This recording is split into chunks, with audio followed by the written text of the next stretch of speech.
Welcome to Moo Math and Science and Earth Science Review Part 3. And I'll have the Parts 1 and 2 as featured videos at the end.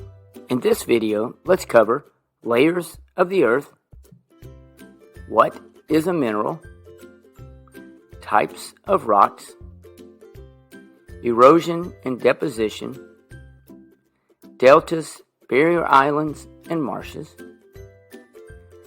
plate tectonics, fossils, soil, and renewable and non-renewable resources. So let's get started.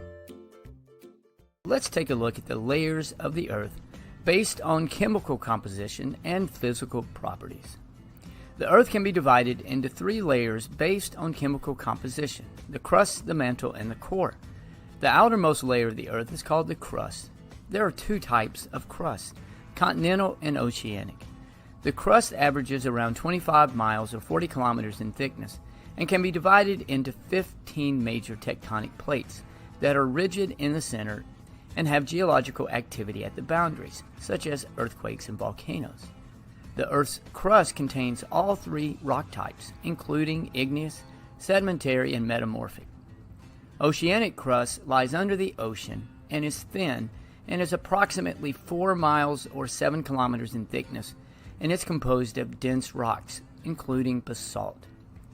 Continental crust is thicker and ranges from 6 to 47 miles or 10 to 75 kilometers in thickness, and it has a high abundance of less dense igneous rock like granite. The mantle is located between the crust and the core.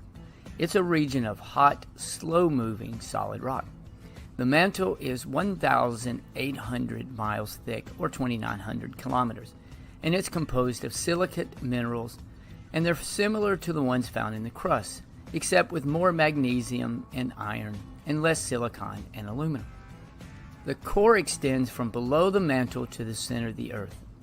Scientists believe the core is made mostly of iron and nickel. The core is the densest layer and makes up about 1/3 of the Earth's mass. The outer core is composed mostly of iron and nickel, with metals found in liquid form. The outer core reaches temperatures of 7,200 to 9,000 degrees Fahrenheit, and it's estimated to be about 1,400 miles thick, or 2,300 kilometers.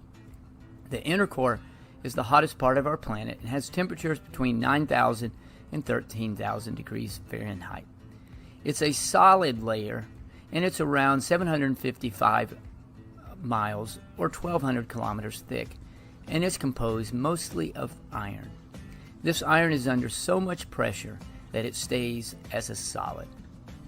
The Earth can also be divided into layers based on physical properties, such as whether the layer is solid or liquid. The 5 physical layers are the lithosphere, asthenosphere, mesosphere, outer core, and inner core. The outermost rigid layer of the Earth is the lithosphere. The lithosphere is around 100 kilometers thick, and it's divided into tectonic plates. The Earth's lithosphere includes the crust in the upper part of the mantle, and it is hard and rigid outer layer of the Earth. The asthenosphere lies underneath, and it's made of solid rock that moves very slowly. It's described as viscoelastic, which means it can flow and also can be elastic. The asthenosphere is located below the lithosphere, and the tectonic plates move on top of the asthenosphere. The strong lower part of the mantle is called the mesosphere. Rock in the mesosphere flows more slowly than rock in the asthenosphere. The outer core is the liquid layer of the Earth's core, and the inner core is the solid part. Let's talk about the difference between a rock and a mineral. And remember, minerals make up rocks, but rocks don't make up minerals. A mineral has 5 characteristics. They are naturally occurring, solid, inorganic, have a crystalline structure, and also the same chemical composition throughout. Naturally occurring means it is formed naturally by the Earth. For example, deposits of the mineral halite or table salt formed over millions of years when ancient seas slowly evaporated, and the mineral quartz forms when magma cools. A solid has a definite volume and shape. It will not take the shape of the container that it's placed into. An inorganic compound is typically a chemical compound that lacks carbon and hydrogen bonds. Examples of inorganic compounds include salt and water. A crystalline structure could be described as repeating. The crystal shape is determined by the arrangement of the atoms or molecules within the crystal. Each mineral has a definite crystal structure. All minerals can be grouped into crystal classes according to the kinds of crystals they form. And minerals have the same chemical composition throughout. The smallest group of particles in the material that constitutes this repeating pattern is called the unit cell.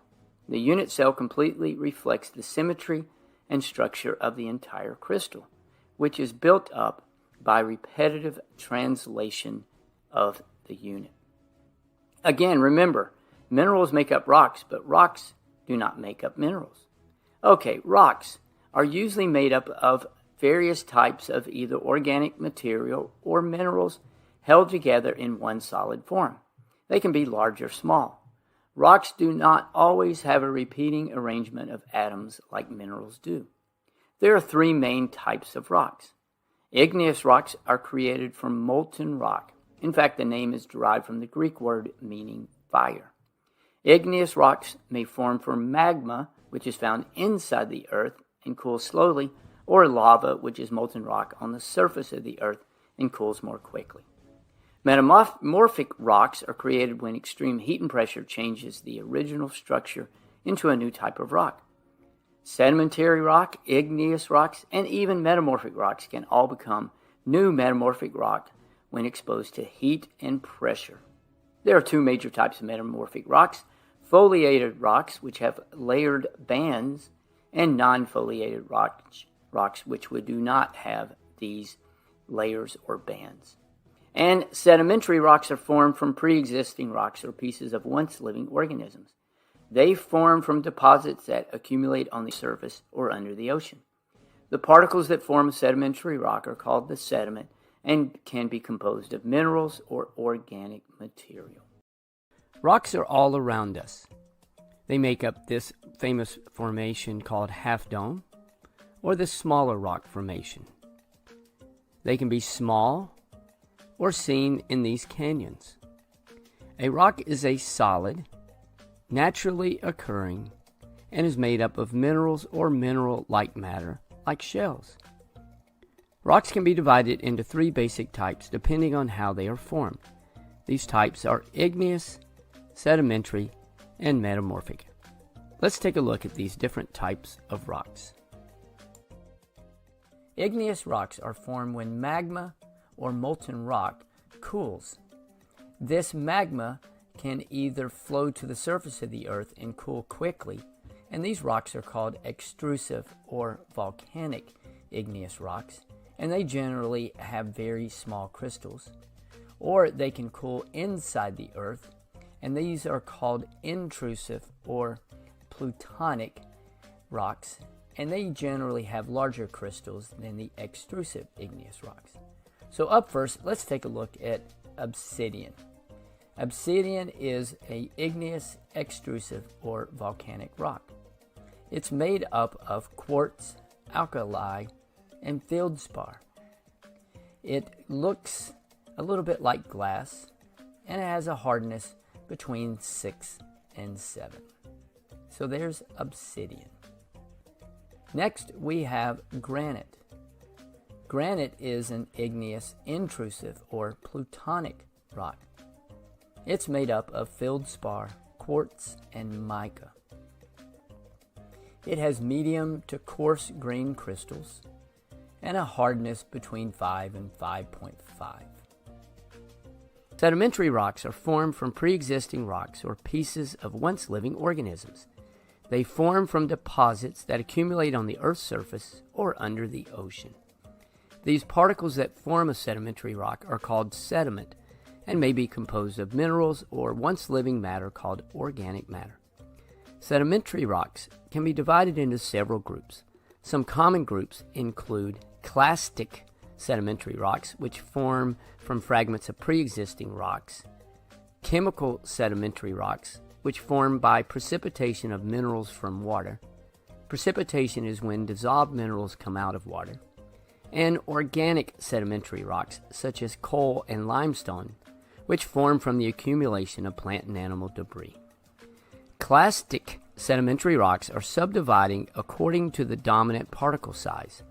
These particle sizes are ranked from smallest to largest. Clay is the smallest, then silt, sand, gravel, pebble, and boulder.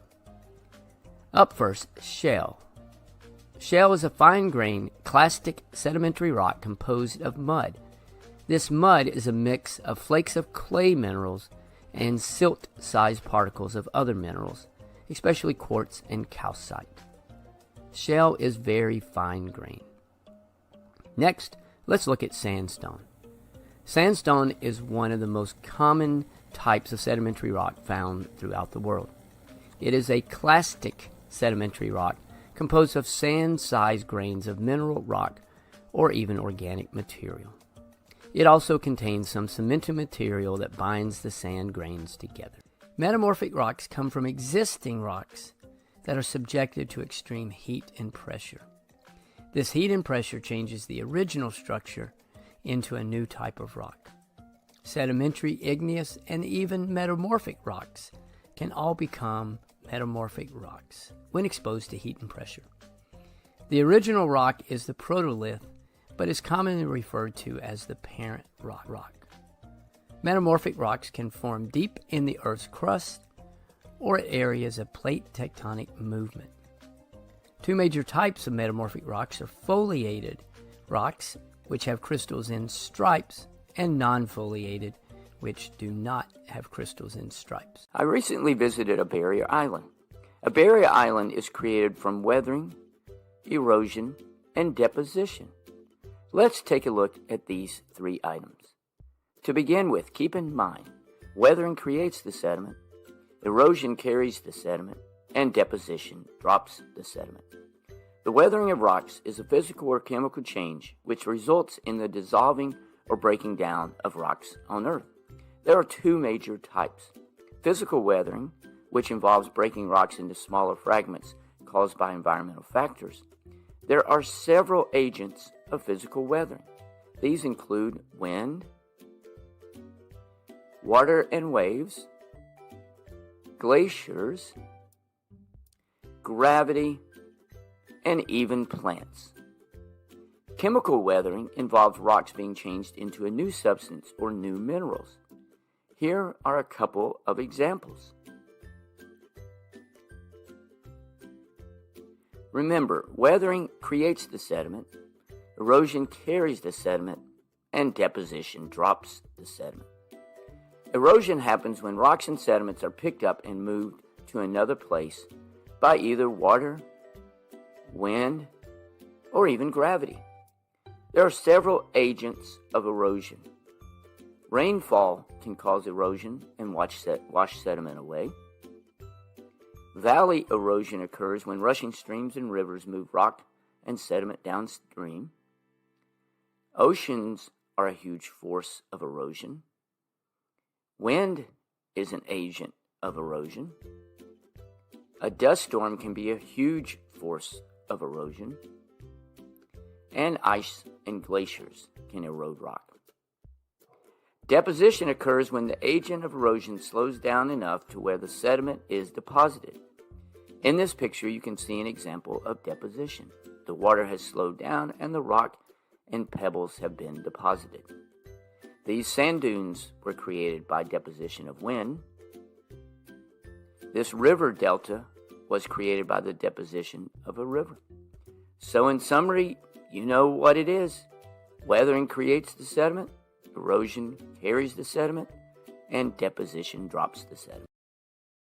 A barrier island is a long, narrow island that runs parallel to the mainland coast. It is separated from the mainland by a body of water such as a lagoon or a sound, which is a relatively narrow body of water between the mainland and an island. Barrier islands are formed by sediment that is transported by waves and currents from the mainland. They protect the mainland from erosion and storm surge. Waves carry a variety of materials such as sand, rock, dead corals, and shell. In addition, longshore currents transport and deposit this material. A longshore current is a result of how the waves strike the beach. Most waves approach the beach at a slight angle and retreat perpendicular. This action creates longshore currents that move in a direction parallel to the shore. These longshore currents can transport and deposit materials offshore and may, over a period of time, create a landform offshore like a barrier island. The longest barrier island in the world is Padre Island of Texas, and it is 113 miles. Let's take a look at several barrier islands. River deltas form when a river carrying sediment reaches a body of water, such as a lake or an ocean. As the river flows, it picks up small particles, rocks, sand, and other items created from weathering and erosion. Erosion is the process in which materials are worn away and transported by natural forces, such as wind and water. As a river enters a body of water, like an ocean or a lake, it slows down and the sediment will begin to be deposited. Over time, the sediment that is deposited will begin to build up and may create a landform. This deposition of sediment may create a landform shaped like a triangle, which is called a river delta. It's named a river delta because of its triangle shape, which resembles the Greek letter delta. However, not all deltas are triangle-shaped. A bird-foot delta has few, widely spaced distributaries, making it look like a bird's foot. The Mississippi River is an example. Here are a couple of famous river deltas: the Colorado River Delta, the Mississippi River Delta, and the Nile River Delta. So, in summary, deltas form when rivers pick up sediment caused by weathering and erosion.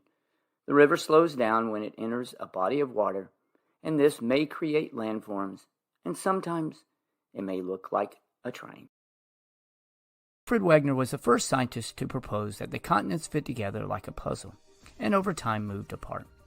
His idea was brilliant, but he had a problem. He couldn't explain how the plates moved apart. Welcome to Moo Math and Science. Since this time, scientists have proposed at least 4 mechanisms to explain how tectonic plates move over the Earth's surface. These 4 mechanisms include mantle convection, ridge push, slab pull, and slab suction. The core of the Earth is extremely hot, and it's so hot it turns rock into liquid called magma. The hottest magma rises upward, and as this magma reaches the surface, it cools and sinks back down. This creates a convection current. The convection currents are similar to the movement of these beans. Notice how the beans rise, cool, and then sink back down. Ridge push occurs when newly formed rock at the mid-ocean ridge is warmer and less dense than the older rock. The less dense rock rests on top of the older, more dense rock. As a result, the older rock will slope downward and away from the ridge. This downward force, called ridge push, pushes the plate away from the mid-ocean ridge. At subduction zones, the denser tectonic plate will sink and subduct beneath the less dense tectonic plate. The leading edge of the subducting plate sinks into the mantle and pulls the rest of the plate with it. This process is called slab pull. This process relies on gravity to pull down the tectonic plate and cause movement. Slab suction occurs when a small-scale convection current in the mantle wedge pushes the plate further away from the ridge and back into the mantle. These actions cause the plates to move roughly 10 centimeters a year. Now, how do the tectonic plates move? When they move towards one another, this is called a convergent plate boundary. When they move away from one another, this is called a divergent plate boundary. And when they move in opposite directions, it is called a transform plate boundary. How do we know that the Tyrannosaurus rex once roamed the Earth? Or how do we study a mosquito that may be millions of years old? The answer is fossils. Fossils are the remains of once living organisms. In this video, I'd like to talk about several different types of fossils. Up first, mineralization. This is when an organism dies and is buried under sand and other sediments. Minerals in the water begins to replace the organism's original materials and will harden and become almost like a rock. For example, petrified wood is an example of mineralization. Next is carbonization. This occurs when an organism dies and is compressed. Over time, eventually, all that remains is a carbon outline of the original organism. Molds and casts are also important fossils. An organism will die, and you may have a bone or a tooth, and it will make an impression. And then this impression hardens so that you have a permanent record. This is a mold. Next, this impression can fill up and create a cast, which is a copy of the impression. Take a look at the mold and the cast. Sometimes you don't even have a record of the original organisms, but evidence of their behavior. You may find a footprint, or maybe an example where they crawl, or other types of tracks. These are called trace fossils. And then finally, you may have a copy of the original material. This may happen when you have a tiger, for example, that falls into a tar pit, and for thousands of years it is preserved. Or you may get an insect that is covered with amber, and it will remain in this amber for a very, very long time. So there we go, 5 different types of fossils and the remains of once living organisms. Soil is essential. You walk on grass rooted in soil and eat food grown in soil. Plants and trees need it to grow, but what is soil composed of? Welcome to Moo Moo Math and Science and Soil. If you look at a chart of soil, you'll see that it is made up of 45% minerals, 5% organic matter like decaying plants and animals, 25% water, and 25% air. You can also study soil by looking at its profile and the soil horizon. A vertical layer of soil that shows all of the different layers is the soil profile. Much like your profile on Facebook, it tells others all about you. The profile of the soil tells all about the soil. A soil horizon is each individual layer of the profile. Each layer has different physical properties. The horizon layers are O, A, E, B, C, R. Let's take a look at what each layer is made up of. The O layer, or horizon, is also called the litter. It's composed and contains dead leaves, twigs, sticks, fallen trees. The O horizon is thin in some soils, thick in others, and not present at all in some types. The A horizon is also called the topsoil. It contains rich organic matter, along with some minerals. This layer contains decomposers. The decomposers perform the task of breaking down plants and animals. The remains of these plants and animals create a mixture called humus, which is dark organic material that forms in soil when plant and animal matter decays. E is also called the alluviated layer. As water moves down the soil, substances are removed and pulled out in this layer, resulting in a concentration of sand and silt particles. This layer may be missing in some soils. Horizon B is called the subsoil. It's lighter in color. Many times it's reddish or brown in color because it has less humus. It is a zone of accumulation where materials like clay collects from the movement of water downward. C horizon is the parent material. This layer contains much of the material that the soil was originally made from. It will contain rock fragments. Weathering breaks down the parent rock into smaller and smaller pieces of rock, and this layer is most often light in color. And then horizon R is the bedrock, a massive rock such as granite, basalt, or quartzite, limestone, or sandstone that forms the parent material for some soil. In 1931, construction began on the Hoover Dam. It took several years to complete because it is massive. From the base to the top, it is almost 60 stories tall. Hoover Dam produces 4.5 billion kilowatt hours a year and serves the annual electrical needs of nearly 8 million people and burns 0 fossil fuels. This is just one example of a renewable energy source.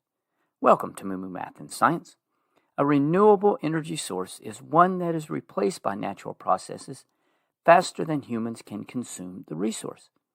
Let's take a look at 5 renewable resources: solar, hydroelectric, energy from the ocean, wind energy, and geothermal.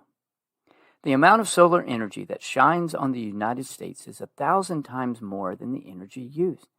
However, currently around 3% of our energy needs in the U.S.